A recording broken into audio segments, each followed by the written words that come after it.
So this was race E for Grand Prix cars from 1973 to 1976, and for the Niki Lauda class, and all 3-litre cars, of course.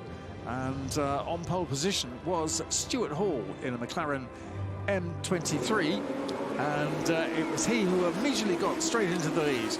Yeah, Stuart, who won this race last time, was held 2 years ago, had one car not getting away, but Stuart into the lead. Marco Werner, the former Le Mans winner, in second place up the hill in the Chrome Lotus.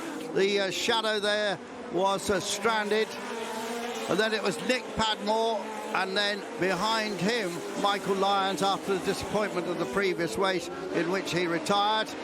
But four of the very top historic racers anywhere in the world doing battle here as they wind their way back down through the hairpins down to the harbour, and there is Werner. But it was a great battle between these two Lotuses, separated by 1 year. Actually, Werner in the slightly older car of the pair, but Hall got a cracking start and pulling away. Everyone else hanging on. But it was about this quartet really out the front of the field.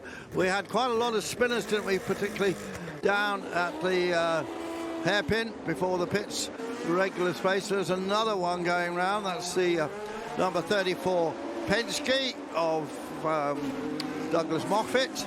And then we had this little tangle. But out front it was the story as before, with Stuart Hall pulling away, the two Lotuses locked in combat. And then behind that the M23, and then suddenly Werner's car faltered. We'll find out later what happened. He pulled it into the pits and took no more of the action, which meant that Michael Lyons could close up a bit on Nick Padmore, Padders as they call him.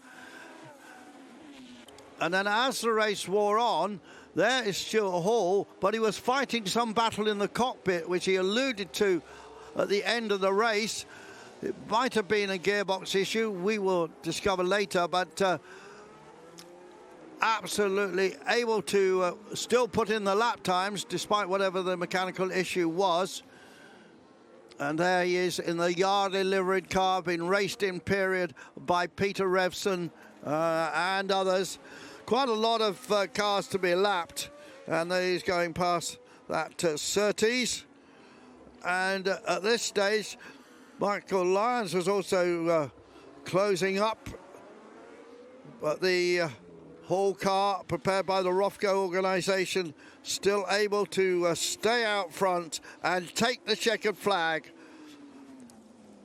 Going home in second place, the Lotus, Nick Padmore, and then in third place, there he is on the podium, Michael Lyons.